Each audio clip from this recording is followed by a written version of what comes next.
नमस्कार साथियों, आज की इस क्लास में हम लोग जो है उत्तर प्रदेश सामान्य ज्ञान को पूरा कंप्लीट डिटेल में एकदम पढ़ने वाले हैं। यह क्लास आपकी उत्तर प्रदेश सामान्य ज्ञान की टॉपिक वाइज क्लास है। इस क्लास में हम लोग उत्तर प्रदेश जीके से जुड़े हुए सभी इंपॉर्टेंट पॉइंट्स को जो है पढ़ने वाले हैं। तो चलिए करते हैं क्लास की शुरुआत। सबसे पहले बात करें अगर हम उत्तर प्रदेश राज्य की स्थापना, तो इस राज्य की स्थापना हुई थी 24 जनवरी 1950 को। तो ये आपसे एग्जाम में पूछा जा सकता है कि उत्तर प्रदेश राज्य की स्थापना कब की गई थी, 24 जनवरी 1950 को। नेक्स्ट हम बात करें अगर राज्य का स्थापना दिवस कब मनाया जाता है, तो उत्तर प्रदेश राज्य का स्थापना दिवस जो है 24 जनवरी को मनाया जाता है, क्योंकि इसी दिन जो है उत्तर प्रदेश राज्य की स्थापना हुई थी। अगला पॉइंट है राज्य का पुनर्गठन कब किया गया था। तो देखिए उत्तर प्रदेश राज्य का पुनर्गठन किया गया था 1 नवंबर 1956 को। 1 नवंबर 1956 को उत्तर प्रदेश राज्य का पुनर्गठन किया गया था। नेक्स्ट अगला पॉइंट है उत्तराखंड राज्य उत्तर प्रदेश से किस वर्ष अलग हुआ था। तो यह 9 नवंबर 2000 को जो है उत्तर प्रदेश के 13 जिले हटाकर जो है उत्तराखंड राज्य का निर्माण किया गया था। पहले इसका नाम उत्तरांचल था, बाद में इसका नाम परिवर्तित करके उत्तराखंड कर दिया गया था 9 नवंबर 2000 को।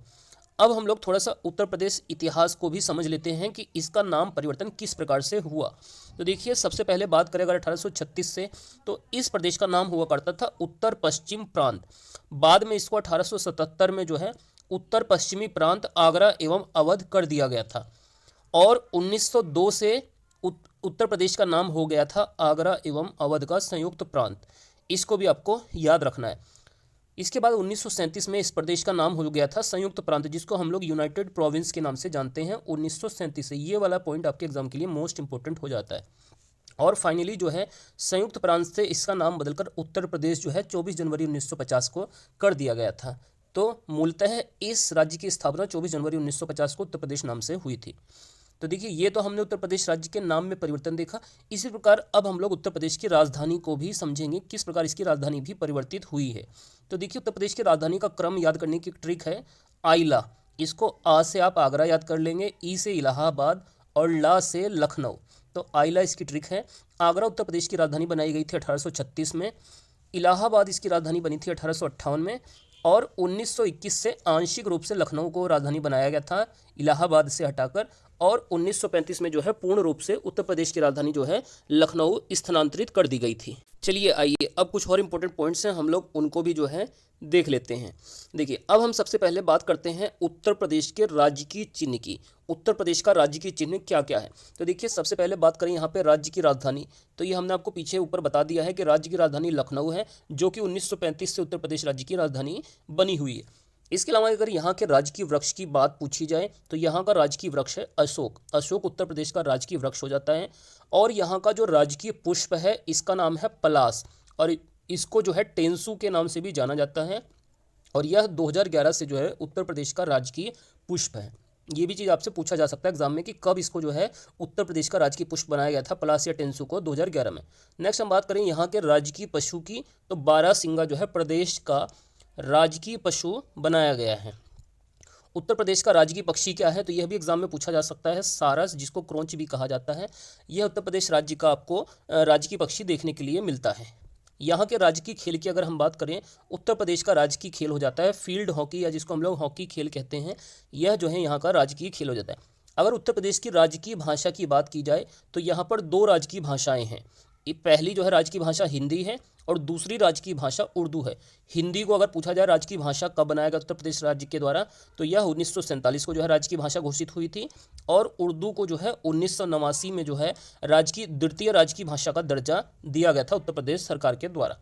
अगर हम बात करें उत्तर प्रदेश के राजकीय चिन्ह की, तो उत्तर प्रदेश का जो राजकीय चिन्ह है एक वृत्त में तीर धनुष व दो मछली यहाँ का राजकीय चिन्ह है। और इसके अंदर आपको स्टार भी देखने के लिए मिलता है। और उत्तर प्रदेश का राजकीय चिन्ह जो है 1938 से बनाया गया था। नेक्स्ट हम बात करते हैं अगर उत्तर प्रदेश में उच्च न्यायालय की, तो उत्तर प्रदेश में जो उच्च न्यायालय है वो इलाहाबाद उच्च न्यायालय है। और इसकी स्थापना 1866 में की गई थी इलाहाबाद उच्च न्यायालय की।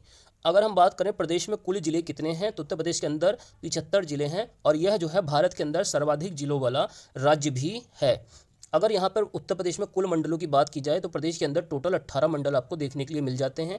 और कुल नगर निगम यहाँ पर कितने हैं, तो उत्तर प्रदेश के अंदर टोटल 17 नगर निगम स्थित हैं। लोकसभा की सीटें उत्तर प्रदेश में कितनी हैं, तो टोटल यहाँ पर 80 लोकसभा की सीटें हैं।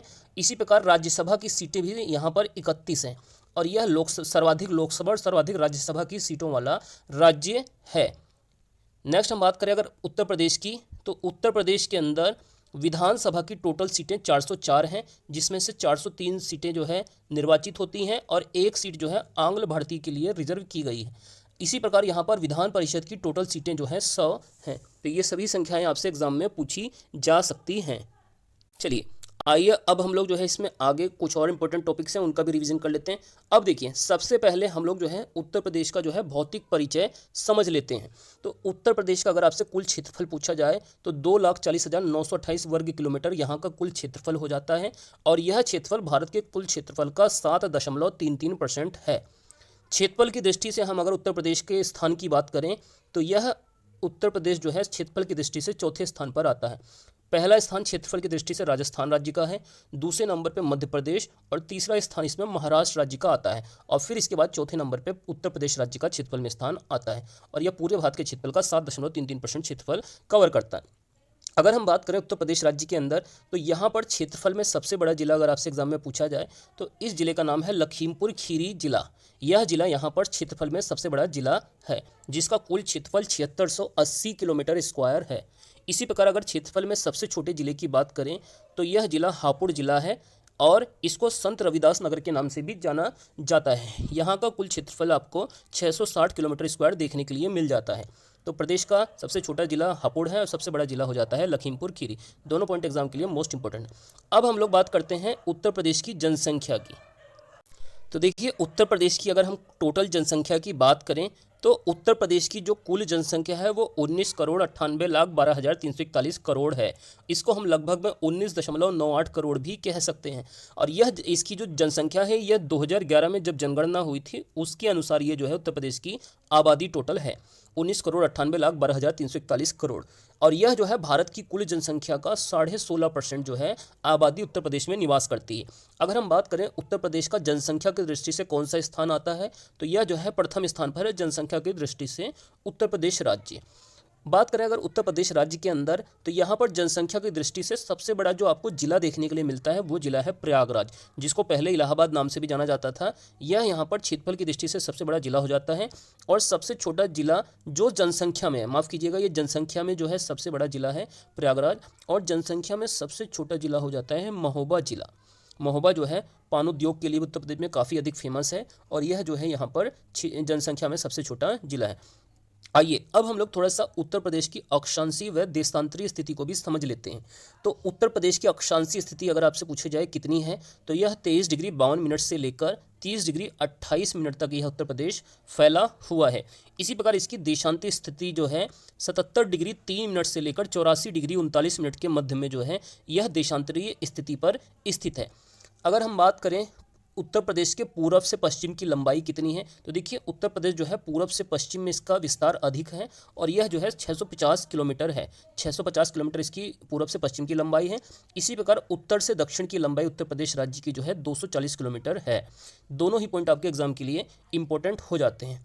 इसके अलावा अगर हम बात करें उत्तर प्रदेश की सीमाओं की, उत्तर प्रदेश की सीमाएँ किन किन राज्यों से लगती हैं तो देखिए बात किया जाए अगर उत्तर प्रदेश की कुल सीमा टोटल कितने राज्यों से लगती है तो यह टोटल 9 राज्यों से लगती है, जिसमें से 8 राज्य हैं और एक केंद्र शासित प्रदेश दिल्ली से उत्तर प्रदेश राज्य की सीमा लगती है। अब हम सबसे पहले समझ लेते हैं उत्तर प्रदेश की सीमा, ये 8 राज्य कौन कौन से लगते हैं। तो इनमें सबसे पहले मध्य प्रदेश राज्य का नाम आपको याद रखना है, मध्य प्रदेश। इसके अलावा उत्तराखंड से भी उत्तर प्रदेश की सीमाएं लगती हैं।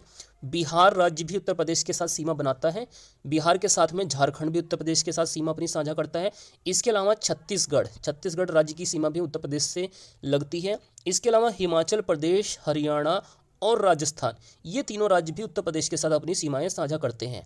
और एक केंद्र शासित प्रदेश जो कि दिल्ली है, यह भी जो है उत्तर प्रदेश के साथ अपनी सीमा बनाता है। तो इस प्रकार टोटल जो है 9 राज्य उत्तर प्रदेश से अपनी सीमाएं बनाते हैं, जिसमें से 8 राज्य हैं और एक केंद्र शासित प्रदेश है।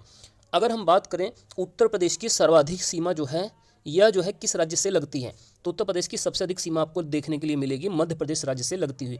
मध्य प्रदेश के टोटल 11 जिले ऐसे हैं, उत्तर प्रदेश के टोटल 11 जिले ऐसे हैं जो मध्य प्रदेश के साथ में अपनी सीमाएं साझा करते हैं। तो आइए अब हम लोग इन 11 जिलों को देखते हैं उत्तर प्रदेश के जो है मध्य प्रदेश के साथ अपनी सीमाएं बनाते हैं। तो इनमें सबसे पहले सोनभद्र जिला है जो उत्तर प्रदेश का सबसे दक्षिणी जिला भी है, यह मध्य प्रदेश के साथ अपनी सीमाएं बनाता है।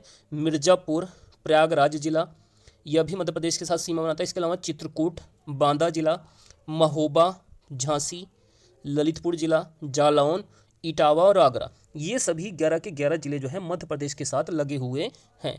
और उत्तर प्रदेश की सर्वाधिक सीमा भी मध्य प्रदेश के साथ लगती है, इस चीज़ को भी आपको याद रखना है। अब बात करते हैं उत्तर प्रदेश की न्यूनतम सीमा जो है यह किस राज्य के साथ लगती है। तो उत्तर प्रदेश की सबसे कम सीमा आपको देखने के लिए मिलेगी हिमाचल प्रदेश से लगती हुई। हिमाचल प्रदेश से सिर्फ एक जिला उत्तर प्रदेश का ऐसा है जो अपनी सीमाएं बनाता है, और वो जिले का नाम है सहारनपुर जिला। सहारनपुर जिला जो है हिमाचल प्रदेश के साथ सीमा बनाने वाला सबसे कम सीमा साझा करने वाला उत्तर प्रदेश का जिला है। नेक्स्ट अगला पॉइंट है, अगर आपसे पूछा जाए उत्तराखंड से उत्तर प्रदेश के कितने ज़िले सीमा बनाते हैं, तो उत्तराखंड से जो है उत्तर प्रदेश के 7 ज़िले सीमा बनाते हैं, जिनमें सहारनपुर, मुजफ्फरनगर, बिजनौर जिला, मुरादाबाद, रामपुर, बरेली और पीलीभीत, ये 7 के 7 ज़िले जो है उत्तराखंड के साथ अपनी सीमाएं बनाते हैं। इसी प्रकार आपसे अगर झारखंड से पूछा जाए या फिर छत्तीसगढ़ से पूछा जाए, तो इन दोनों राज्यों के साथ एक एक जिला अपनी सीमाएं साझा करता है, और दोनों के साथ में जो है झारखंड और छत्तीसगढ़ के साथ सोनभद्र जिला जो है अपनी सीमा बनाता है। तो इस प्रकार से आप इनको याद रख सकते हैं। नेक्स्ट हम बात करें राजस्थान राज्य की, तो राजस्थान से जो है उत्तर प्रदेश के 2 जिले सीमा बनाते हैं, एक आगरा है, दूसरा मथुरा है।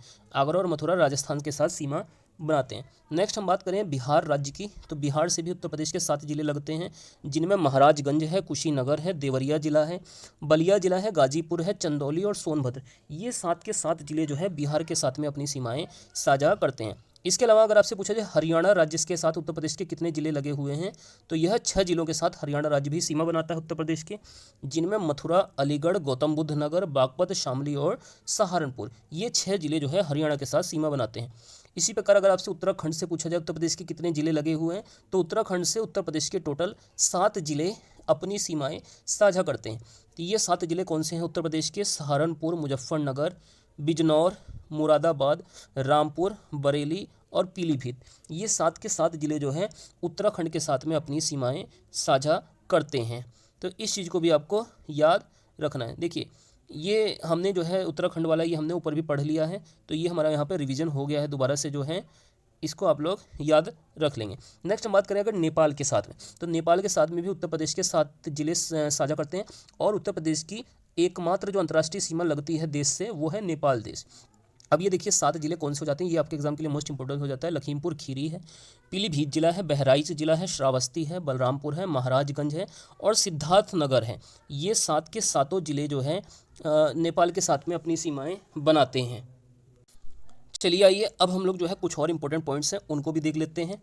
देखिए अगर बात किया जाए उत्तर प्रदेश में, उत्तर प्रदेश के कितने ज़िले ऐसे हैं जो एनसीआर में शामिल किए गए हैं, तो टोटल जो है 9 जिले 8 जिले ऐसे हैं उत्तर प्रदेश के जिनको जो है एनसीआर में शामिल किया गया है। ये 8 जिले कौन कौन से हैं? मुजफ्फरनगर, बागपत जिला, शामली, इसके अलावा हापुड़, गाज़ियाबाद, गौतम बुद्ध नगर, बुलंदशहर और मेरठ, इन 8 जिलों को जो है एनसीआर में शामिल किया गया है। अगर हम एनसीआर की बात करें, एनसीआर क्या है, तो एनसीआर का पूरा नाम होता है नेशनल कैपिटल रीजन, राष्ट्रीय राजधानी क्षेत्र।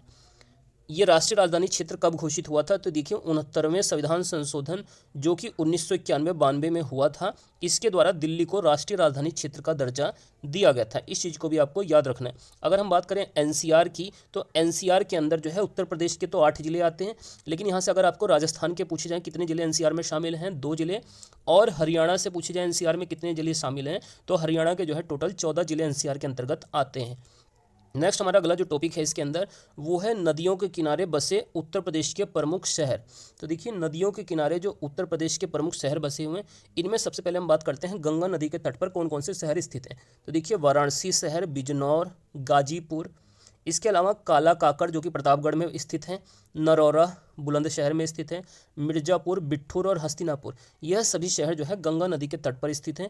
इसके अलावा अगर हम बात करें यमुना नदी के तट पर, तो देखिए यमुना नदी के तट पर आपको आगरा शहर, इटावा शहर, मथुरा, कौशाम्बी, प्रयागराज और इसके साथ में हमीरपुर जो है ये आपको यमुना नदी के तट पर देखने के लिए मिल जाते हैं। गोमती अगर पूछा जाए किस नदी के तट पर स्थित है, तो गोमती नदी के तट पर जो है लखनऊ शहर, जौनपुर शहर और सुल्तानपुर, ये तीनों शहर जो है लखनऊ, जौनपुर और सुल्तानपुर गोमती नदी के तट पर स्थित हैं। इसके अलावा अयोध्या शहर किस नदी पर स्थित है? तो यह जो है सरयू नदी के तट पर स्थित शहर है। नेक्स्ट हम बात करें अगर प्रतापगढ़ शहर, तो यह जो है सई नदी के तट पर स्थित है। इसके अलावा गोरखपुर शहर किस नदी पर है? यह राप्ती नदी पर स्थित है। और मेरठ और गाजियाबाद ये 2 शहर जो है हिंडन नदी पर स्थित हैं। तो दोस्तों ये जो है नदियों के किनारे बसे हुए उत्तर प्रदेश के जो है प्रमुख शहर थे। चलिए अब हम लोग जो है इसमें अपना अगला टॉपिक पढ़ते हैं, जो कि हमारा टॉपिक है पर्यटन। अगर बात किया जाए उत्तर प्रदेश में पर्यटन विकास निगम की स्थापना, तो यह की गई थी 1974 में। इसके अलावा उत्तर प्रदेश राज्य पर्यटन दिवस पूछा जाए कब मनाया जाता है? 14 फरवरी को राज्य पर्यटन दिवस मनाते हैं। और पर्यटन को उद्योग का दर्जा उत्तर प्रदेश में 1998 में दिया गया था। इसके अलावा अगर पूछा जाए यूनेस्को में शामिल उत्तर प्रदेश के मूर्त धरोहर कौन कौन से हैं, तो इसमें ताजमहल, आगरा का किला और फतेहपुर सीकरी ये यूनेस्को के अंतर्गत जो है उत्तर प्रदेश के मूर्त धरोहर हैं। ताजमहल को जो है 1983 में शामिल किया गया था। आगरा का किला भी यूनेस्को में जो है 1983 में शामिल हुआ था। और फतेहपुर सीकरी भी मूर्त धरोहर के रूप में 1986 में इसके अंतर्गत शामिल हुआ था। इसी प्रकार आपसे अगर यूनेस्को में शामिल उत्तर प्रदेश के अमूर्त धरोहर पूछे जाएं कौन कौन से हैं, तो ये 2 हैं। सबसे पहले है सिटी ऑफ म्यूजियम, जिसको हम लोग काशी के नाम से जानते हैं। यह 2016 में अमूर्त धरोहर के रूप में शामिल हुआ था। इसके अलावा जो कुंभ मेला है वह 2017 में जो है यूनेस्को में अमूर्त धरोहर के रूप में शामिल किया गया था। आइए अब हम लोग जो है उत्तर प्रदेश में उद्योगों की बात करते हैं। तो सबसे पहले उत्तर प्रदेश में तेल शोधक कारखाना यह कहाँ पर स्थित है? तो ये स्थित है मथुरा शहर के अंदर। इसके अलावा उत्तर प्रदेश में ट्रांसफार्मर फैक्ट्री कहाँ पर स्थित है? तो ये झांसी जिले में स्थित है ट्रांसफार्मर फैक्ट्री। नेक्स्ट हम बात करें हिंदुस्तान केबल लिमिटेड, यह उत्तर प्रदेश में कहाँ पर स्थित है? तो ये नैनी प्रयागराज के अंदर जो है हिंदुस्तान केबल लिमिटेड स्थित है। इसी प्रकार अगर आपसे पूछा जाए सिंगरौली कोयला खान उत्तर प्रदेश में कहाँ पर स्थित है? तो ये आपको सोनभद्र जिले में देखने के लिए मिलेगा, सिंगरौली कोयला खान। अफीम कारखाना उत्तर प्रदेश में कहाँ पर स्थित है? तो ये गाजीपुर जिले में स्थित है। इसके अलावा अगर आपसे पूछा जाए उत्तर प्रदेश में पहली चीनी मिल की स्थापना कब और कहाँ की गई, तो यह जो है 1903 में देवरिया प्रतापपुर के अंदर जो है पहली चीनी मिल की स्थापना उत्तर प्रदेश में की गई थी। इसके अलावा उत्तर प्रदेश में रेल पहिया कारखाना कहाँ पर स्थित है? रायबरेली जिले के अंदर स्थित है। और उत्तर प्रदेश गन्ना अनुसंधान परिषद, इसकी स्थापना कहाँ पर की गई है? तो देखिए उत्तर प्रदेश के अंदर गन्ना अनुसंधान परिषद स्थापित किया गया है शाहजहांपुर जिले में। इसके अलावा यूरिया उर्वरक कारखाना जिसको हम लोग इफ्को नाम से जानते हैं, यह कहाँ पर स्थित है? तो ये आंवला जो है बरेली में जो है यूरिया उर्वरक कारखाना को स्थापित किया गया है। आइए अब हम लोग जो है उत्तर प्रदेश की जीके से जुड़े हुए कुछ और महत्वपूर्ण पॉइंट्स को समझ लेते हैं। देखिए अगर आपसे उत्तर प्रदेश में विधानमंडल का स्वरूप पूछा जाए, तो उत्तर प्रदेश में जो विधानमंडल का स्वरूप है यह द्विसदनात्मक है। यहाँ पर विधानसभा और विधान परिषद दोनों ही स्थित है। बात की जाए विधानसभा में कुल सदस्यों की संख्या की, तो यहाँ पर विधानसभा में कुल सदस्यों की संख्या 403 है, जिसमें से 403 सदस्य निर्वाचित होते हैं, एक सदस्य आंग्ल भारतीय मनोनीत किया जाता है। यहाँ पर जो है विधान परिषद में सदस्यों की संख्या की अगर हम बात करें, तो यहाँ पर विधान परिषद के अंदर टोटल 100 सदस्य हैं। उत्तर प्रदेश में लोकसभा की कुल सीटें 80 हैं और राज्यसभा की कुल सीटें अगर पूछी जाएं तो यहाँ पर राज्यसभा की कुल सीटें 31 हैं। इस चीज़ को भी आपको याद रखना है। इसके अलावा देखिए उत्तर प्रदेश में विधान परिषद और जो विधानसभा का गठन हुआ था, ये जो है 1937 में जो है इसको गठित किया गया था। बाकी आप लोग इसको जो है एक बार चेक करके जो है कमेंट करके बताइएगा कि अगर इसका कुछ गठन वर्ष दूसरा है तो आप लोग कमेंट करके जरूर इसको बताइएगा। नेक्स्ट हम अगर बात करें उत्तर प्रदेश में राष्ट्रपति शासन कब लगाया गया था, तो देखिए उत्तर प्रदेश के अंदर जो टोटल राष्ट्रपति शासन लगा हुआ है वो 10 बार लगाया गया। सबसे अधिक उत्तर प्रदेश में 10 बार राष्ट्रपति शासन अब तक लगाया गया। अगर हम उत्तर प्रदेश के प्रथम मुख्यमंत्री की बात करें, तो उत्तर प्रदेश के जो प्रथम मुख्यमंत्री थे इनका नाम था पंडित गोविंद वल्लभ पंत। ये 1946 से लेकर 1954 तक उत्तर प्रदेश के मुख्यमंत्री रहे हैं पंडित गोविंद वल्लभ पंत। उत्तर प्रदेश की पहली महिला अगर आपसे जो है राज्यपाल पूछी जाए, तो इनका नाम था सरोजिनी नायडू। इनको भारत कोकिला के नाम से भी जाना जाता था। ये प्रदेश की पहली महिला राज्यपाल थी। अगर हम प्रदेश की पहली महिला मुख्यमंत्री की बात करें, सीएम की बात करें, तो इनका नाम था सुचित्रा कृपलानी। ये भारत के अंदर किसी भी राज्य की सबसे पहली महिला मुख्यमंत्री भी हैं। उत्तर प्रदेश की सबसे अधिक बार महिला मुख्यमंत्री कौन रह चुकी हैं, तो इनका नाम है मायावती। ये सर्वाधिक 4 बार जो है उत्तर प्रदेश राज्य की मुख्यमंत्री रह चुकी हैं।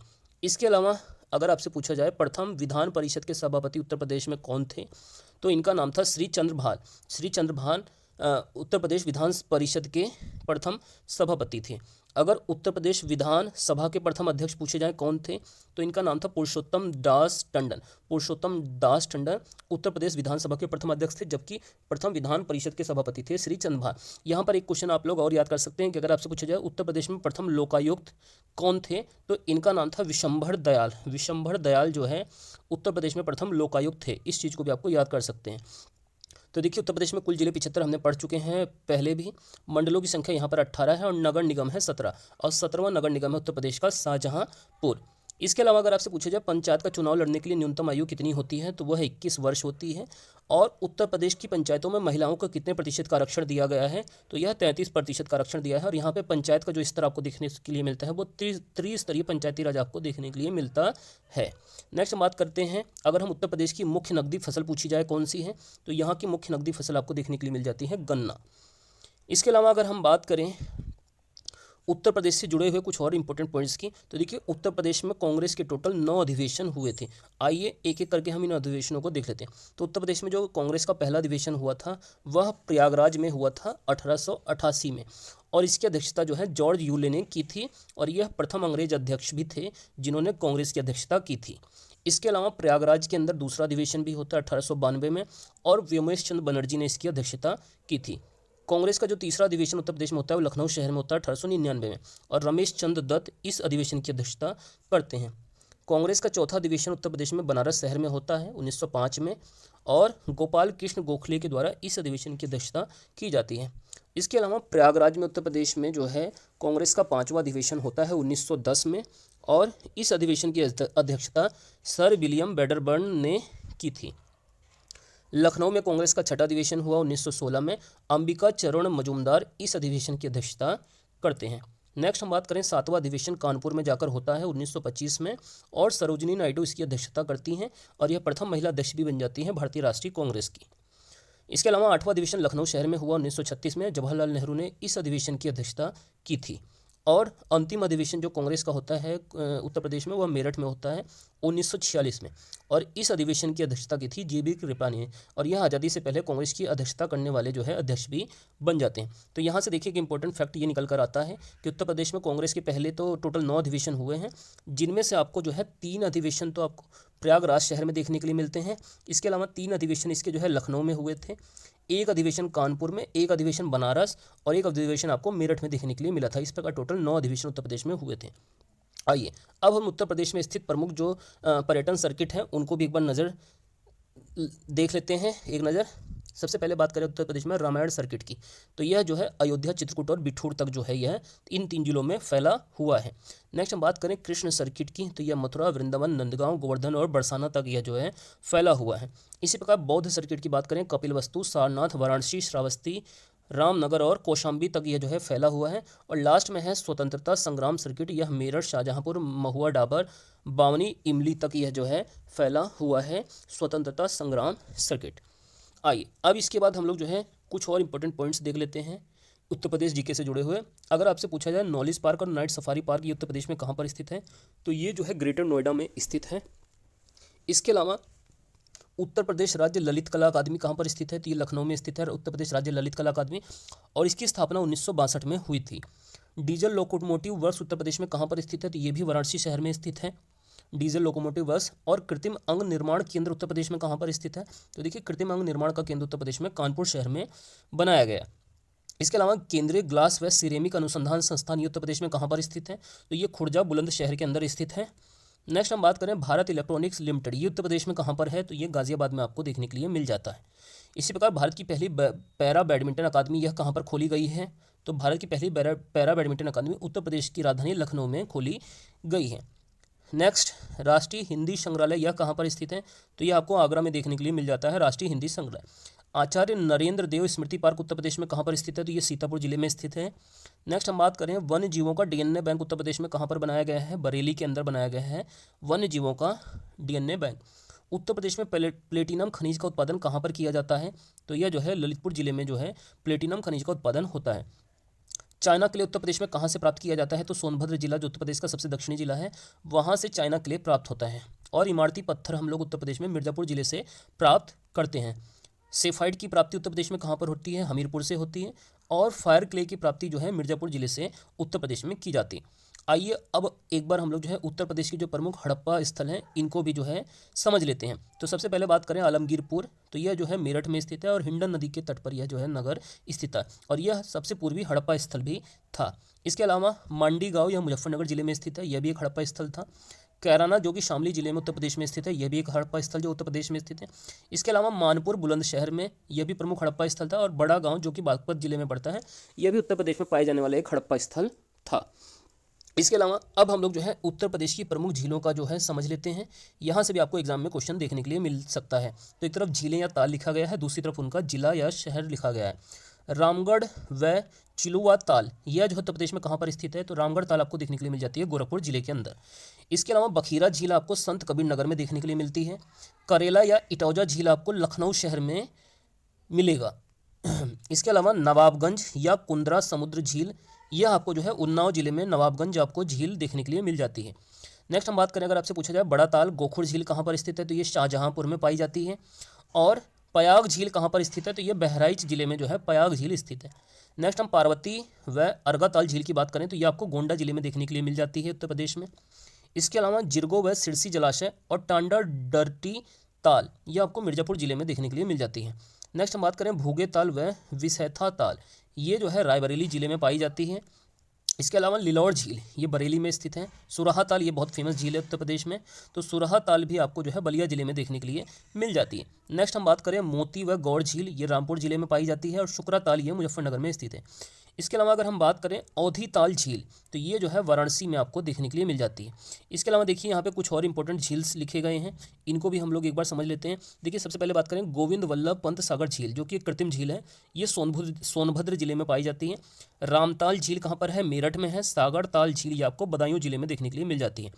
इसके अलावा अगर हम बात करें लक्ष्मी ताल और बरुआ सागर ये आपको जो है झीलें और ताल जो है झांसी जिले में देखने के लिए मिल जाता है। राजा का बांध कहाँ है, सुल्तानपुर में पाया जाता है। और अलवारा झील ये आपको कौशाम्बी जिले में देखने के लिए मिल जाता है। शेखा झील भी आपके पेपर के लिए इंपॉर्टेंट है, अलीगढ़ में शेखा झील है। इसके अलावा कीथम ताल ये आगरा में पाया जाता है, और ठिठौरा झील और मोराय ताल ये दोनों आपको फतेहपुर में देखने के लिए मिल जाते हैं। इसके अलावा बेती नैया और अजगर झील ये आपको जो है प्रतापगढ़ जिले में देखने के लिए मिल जाते हैं, बेती नैया और अजगर झील। तो ये दोस्तों हमारी जो है उत्तर प्रदेश में स्थित प्रमुख झीलें थी। आइए इसके अलावा कुछ और इंपॉर्टेंट यूपी जीके के क्वेश्चन हैं, इनको भी हम लोग याद कर लेते हैं। तो सबसे पहले बात करें, अगर हम काशी विद्यापीठ के संस्थापक पूछे जाएँ कौन है, तो इनका नाम है बाबू शिव प्रसाद गुप्त। इसके अलावा अगर आपसे पूछा जाए उत्तर प्रदेश में वैट कब से लागू किया गया था, तो ये 1 जनवरी 2008 से उत्तर प्रदेश में वैट सेवा को लागू किया गया था। नेक्स्ट हम इसके बाद अगर हम बात करें उत्तर प्रदेश राज्य में सिंचाई के मुख्य साधनों की, तो यहाँ पर सर्वाधिक सिंचाई नलकूप से होती है, फिर नहरें और इसके बाद तालाब व कुओं से उत्तर प्रदेश में सिंचाई होती है। तो सिंचाई का यहाँ पर प्रमुख साधन नलकूप है। इसके अलावा प्रथम समाजवादी अभिनव विद्यालय उत्तर प्रदेश में प्रयागराज में खोला गया, और उत्तर प्रदेश की मुख्य नकदी फसल ये हमने पीछे भी पढ़ा है, गन्ना यहाँ की मुख्य नकदी फसल। प्रथम दिव्यांग विश्वविद्यालय उत्तर प्रदेश में कहाँ पर खोला गया, तो ये चित्रकूट जिले में खोला गया है। और गोविंद सिंह स्पोर्ट्स कॉलेज की स्थापना उत्तर प्रदेश में कहाँ पर हुई है, तो ये लखनऊ में गोविंद सिंह स्पोर्ट्स कॉलेज की स्थापना हुई है।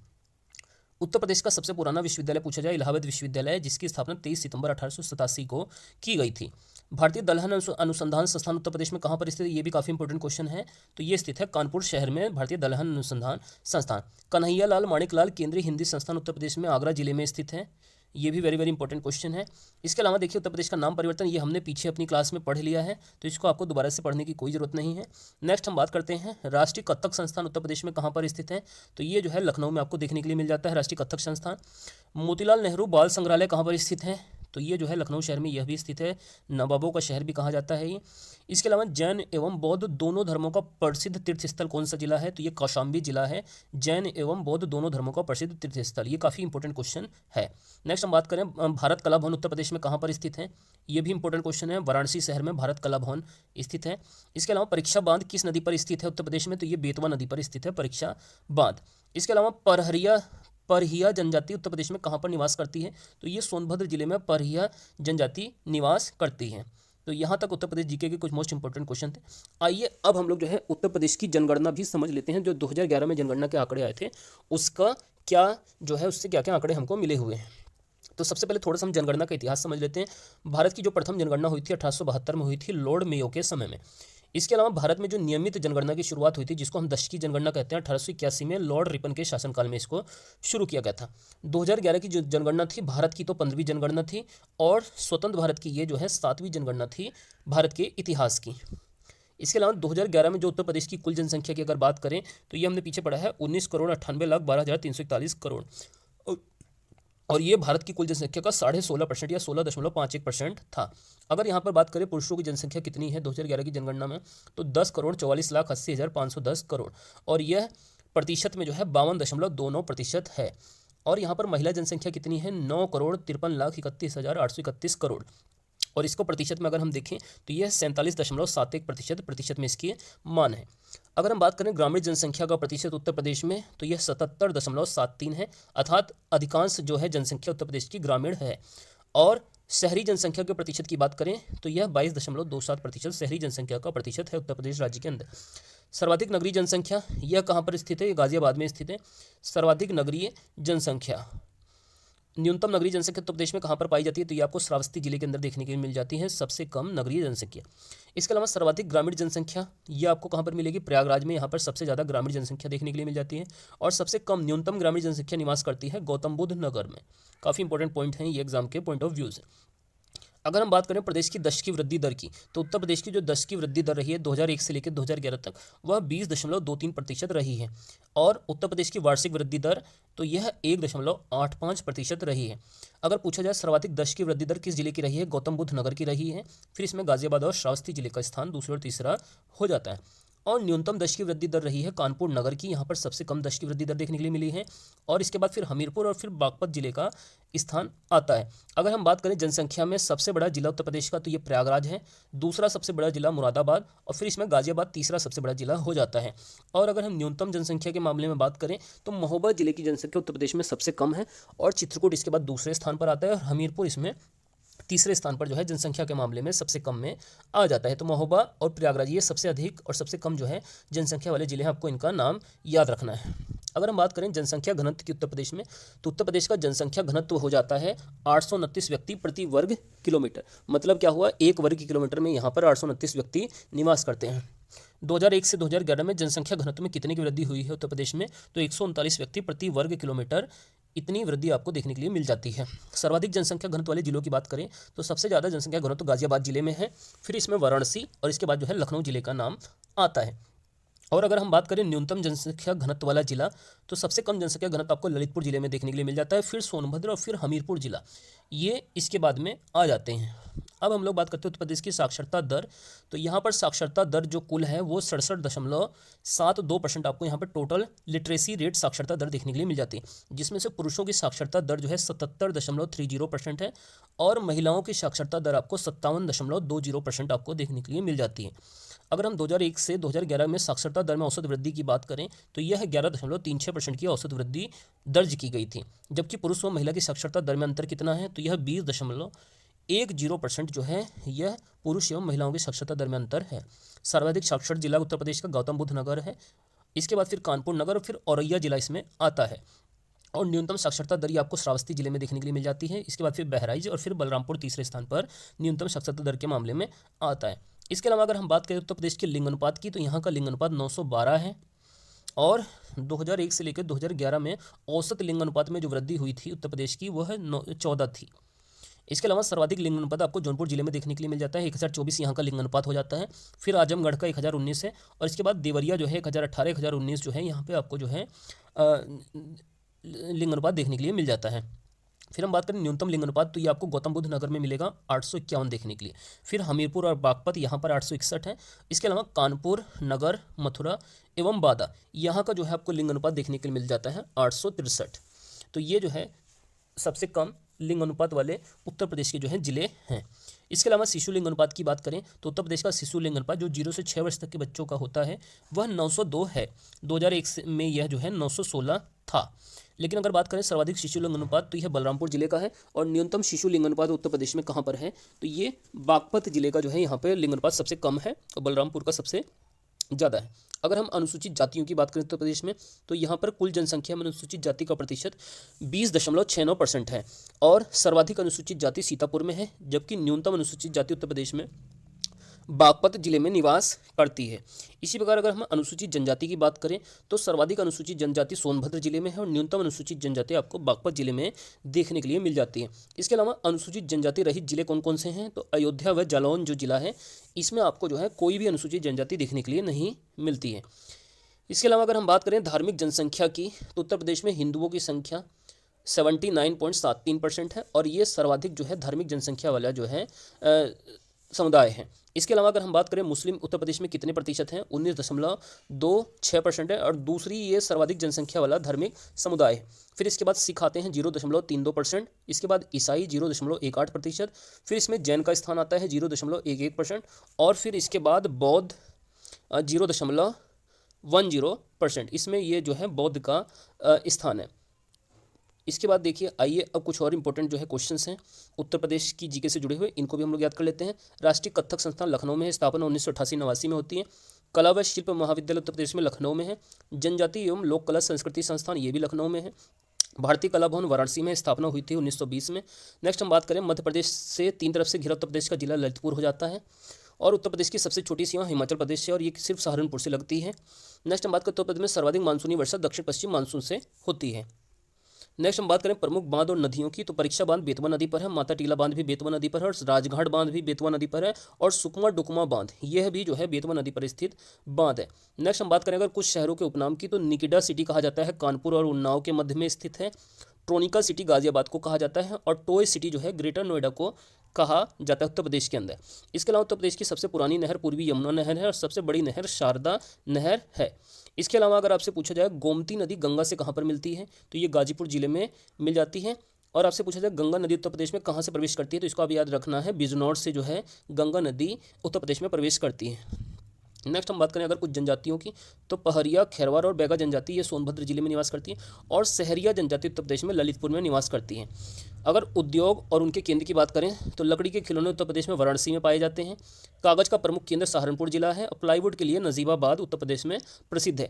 Indian institute of handloom technology ये वाराणसी शहर में पाया जाता है। अगर हम कुछ कलाकार और उनके घरानों की बात करें तो ध्रुव तारा जोशी जो कि सितार वादक थे ये लखनऊ घराने से संबंधित है। काले खां जो कि ध्रुपद गायन से संबंधित हैं ये अतरौली घराने से संबंधित हैं। नेक्स्ट हम बात करें उस्ताद विलायत खां तो ये इटावा घराने से संबंधित है। इसके अलावा जोधे खां तो ये अलीगढ़ खुर्जा घराने से संबंधित हो जाते हैं। नेक्स्ट हम बात करें नृत्य व उनके क्षेत्रों की, तो चरकुला नृत्य ब्रज क्षेत्र का है और ये है घड़ा नृत्य होता है। इसके अलावा राई और पाई डंडा नाच ये जो है बुंदेलखंड क्षेत्र का है और कर्मा नृत्य यह सोनभद्र का जो है प्रमुख नृत्य हो जाता है। इसके अलावा अगर हम उत्तर प्रदेश के मेले व स्थानों की बात करें तो ढाई घाट का मेला उत्तर प्रदेश में शाहजहांपुर में लगता है। ददरी का पशु मेला बलिया में देखने के लिए मिल जाता है। इसके अलावा देखिए नेपाल से लगे हुए 7 जिले ये हमने पहले भी पढ़ चुके हैं, लखीमपुर खीरी, पीलीभीत, बहराइच, बलरामपुर, श्रावस्ती, सिद्धार्थनगर और महाराजगंज। इसके अलावा अगर आपसे पूछा जाए बुंदेलखंड में पाई जाने वाली घास कौन सी है, चलास घास बुंदेलखंड क्षेत्र में पाई जाती है। प्रदेश के सर्वाधिक जिलों को स्पर्श करने वाला जिला बदायूं है जो कि जो है टोटल 9 जिलों के साथ अपनी सीमाएं साझा करता है। इसके अलावा मुसार वाद बांध कहाँ पर है, उत्तर प्रदेश बिहार में है और यह कर्मनाशा नदी पर बना हुआ है। 1857 की क्रांति के नेतृत्वकर्ता की बात करें तो देवी सिंह मथुरा से नेतृत्वकर्ता थे, कदम सिंह मेरठ से थे, लियाकत अली प्रयागराज से थे और तात्या टोपे कालपी से जो है 1857 की क्रांति के नेतृत्वकर्ता थे। इसके अलावा अगर हम बात करें प्रमुख दर्शनीय स्थल व जनपदों की, तो मुगल घाट आपको फर्रुखाबाद में देखने के लिए मिलता है। चाइमा मंदिर आपको जो है श्रावस्ती में देखने के लिए मिल जाता है। व्यास टीला ये जालौन में है और चक्र तीर्थ ये आपको नैमिषारण में देखने के लिए मिल जाता है। अगर हम उत्तर प्रदेश का प्रथम हिंदी पत्र की बात करें तो बनारस अखबार था, इसके संपादक शिव प्रसाद सितारे हिंद थे। इस चीज़ को भी आपको याद रखना है। इसके अलावा आइए हम उत्तर प्रदेश के प्रमुख राष्ट्रीय उद्यान और वन्यजीव विहार को भी देख लेते हैं। तो थोड़ा सा सबसे पहले इसमें इतिहास समझ लेते हैं। देश का पहला राष्ट्रीय उद्यान था जिम कॉर्बेट नेशनल पार्क राष्ट्रीय उद्यान, 1936 में स्थापित होता है ये उत्तराखंड राज्य के अंदर। इसका पुराना नाम था हेली नेशनल पार्क और वर्तमान में इसका नाम हो चुका है रामगंगा नेशनल पार्क। पर्यावरण संरक्षण अधिनियम ईपीए इन्वायरमेंट प्रोटेक्शन एक्ट कब बना था, 1986 में बना था। इसके अलावा वन्य जीव संरक्षण अधिनियम 1972 में बनाया गया और टाइगर संरक्षण अधिनियम बना था 1973 में। उत्तर प्रदेश का एकमात्र राष्ट्रीय उद्यान पूछा जाए दुधवा राष्ट्रीय उद्यान है जो 1970 में स्थापित हुआ था और यह कहाँ पर स्थित है, लखीमपुर खीरी जिले में स्थित है सबसे एकमात्र राष्ट्रीय उद्यान जिसका कुल क्षेत्रफल जो है 490 किलोमीटर स्क्वायर है। अगर हम बात करते हैं उत्तर प्रदेश के वन्य जीव विहार की, तो एक तरफ वन्य जीव विहार दूसरी तरफ उनका जिला। सबसे पहला उत्तर प्रदेश का जो वन्यजीव विहार था इसका नाम था चंद्रप्रभा वन्यजीव विहार जिसकी स्थापना 1957 में हुई थी चंदौली जिले में। नेक्स्ट बात करें किशनपुर वन्यजीव विहार, यह जो है लखीमपुर खीरी में है, 1972 में यह स्थापित होता है। इसके अलावा कतनिया घाट वन्यजीव विहार बहराइच में है, यह भी 1976 में स्थापित होता है। नेक्स्ट हम बात करें रानीपुर वन्यजीव विहार चित्रकूट में है, 1977 में स्थापित हुआ। चंबल वन्यजीव विहार ये आगरा और इटावा जिले में है, 1979 में इसको स्थापना की जाती है। कैमूर वन्यजीव विहार मिर्जापुर और सोनभद्र जिले में है, 1982 में स्थापित हुआ था। इसके अलावा अगर आपसे पूछा जाए महावीर स्वामी, देखिए ये काफ़ी इंपॉर्टेंट हो जाता है। ये उत्तर प्रदेश का सबसे छोटा वन्यजीव विहार है जो कि ललितपुर जिले में है, 1977 में इसको स्थापित किया गया था। इसके अलावा हस्तिनापुर भी काफ़ी इंपॉर्टेंट है एग्जाम के लिए। यह उत्तर प्रदेश का सबसे बड़ा वन्यजीव विहार है जो कि मेरठ, मुजफ्फरनगर, बिजनौर में फैला हुआ है, 1986 में इसको स्थापित किया गया था। नेक्स्ट बात करें सुहागो बरवा, ये वन्यजीव विहार महाराजगंज में है, 1987 में ये भी स्थापित हुआ था। नेक्स्ट हम बात करें सुहेलवा वन्यजीव विहार, ये श्रावस्ती और बलरामपुर तक फैला हुआ है, 1988 में ये स्थापित हुआ था। और कछुआ जो वन्यजीव विहार है वाराणसी में स्थित है और 1999 में इसको स्थापित किया गया था। इसके अलावा अगर हम बात करें उत्तर प्रदेश के प्रमुख पक्षी विहार की, तो एक तरफ पक्षी विहार, दूसरी तरफ उनका जिला। तो सबसे पहला जो उत्तर प्रदेश का पक्षी विहार था इसका नाम था नवाबगंज पक्षी विहार। ये उन्नाव जिलों में स्थित है और 1984 में इसको बनाया गया था। समसपुर पक्षी विहार आपको कहाँ पर देखने के लिए मिल जाता है? रायबरेली में, 1987 में स्थापित हुआ। इसके अलावा लाख बहोशी, ये उत्तर प्रदेश का सबसे बड़ा पक्षी विहार है और कन्नौज में ये स्थित है। लाख बहोशी पक्षी विहार 1988 में ये स्थापित हो जाता है। अगर सांडी पक्षी विहार की बात करें तो ये हरदोई जिले में है और 1990 में इसकी स्थापना होती है। सांडी पक्षी विहार। बखीरा पक्षी विहार, यह संत कबीर नगर में है, 1990 में ये भी बनाया गया। इसके अलावा ओखला पक्षी विहार गौतम बुद्ध नगर में है, यह भी 1990 में स्थापित हो जाता है। अगर हम बात करें समन पक्षी विहार तो ये मैनपुरी जिले में है, 1990 में ये भी बनाया गया था। और पार्वती अर्गा पक्षी विहार ये गोंडा जिले में है, इसकी स्थापना भी 1990 में की गई थी। इसके अलावा विजय सागर पक्षी विहार जो है हमीरपुर में है और महोबा में है, ये 1990 में स्थापित होता है। पटना पक्षी विहार देखिए काफ़ी इंपॉर्टेंट है, उत्तर प्रदेश का सबसे छोटा पक्षी विहार है, एटा जिले में है, ये भी 1990 में स्थापित हो जाता है। सुरहा ताल पक्षी विहार बलिया जिले में है, 1991 में स्थापित हुआ। सूर सरोवर ये आगरा जिले में है और इसकी स्थापना कब होती है? जाके 1991 में सूर सरोवर पक्षी विहार की। और अंतिम जो इसमें है बेती ताल, ये प्रतापगढ़ में है और इसकी स्थापना 2003 में होती है। तो देखिए यहाँ तक दोस्तों हमने जो है उत्तर प्रदेश के प्रमुख जो है पक्षी विहार भी पढ़ लिए। देखिए इसमें एक चीज़ आपको और याद रखनी है, उत्तर प्रदेश का अगर आपसे सबसे पूर्वी जिला पूछा जाए तो ये बलिया था। सबसे पश्चिमी जिला आपसे पूछा जाए उत्तर प्रदेश का तो इस जिले का नाम है शामली। सबसे उत्तरी जिला उत्तर प्रदेश का सहारनपुर है और सबसे दक्षिणी जिला उत्तर प्रदेश का सोनभद्र जिला है। सोनभद्र जिले की सीमा जो है टोटल जो है 4 राज्यों के साथ लगती है, जिसमें बिहार, झारखंड, मध्य प्रदेश और छत्तीसगढ़, इन 4 राज्यों के साथ जो है सोनभद्र जिला अपनी सीमाएं साझा करता है और ये उत्तर प्रदेश का सबसे दक्षिणी जिला था। तो दोस्तों ये आज की हमारी जो है उत्तर प्रदेश सामान्य ज्ञान की कंप्लीट क्लास थी। अगर आप लोगों को ये क्लास अच्छी लगती है तो आप लोग इसे अपने दोस्तों तक भी जरूर शेयर कीजिए और वीडियो को अच्छी लगने पर वीडियो को लाइक करके चैनल को जरूर से सब्सक्राइब कर लें।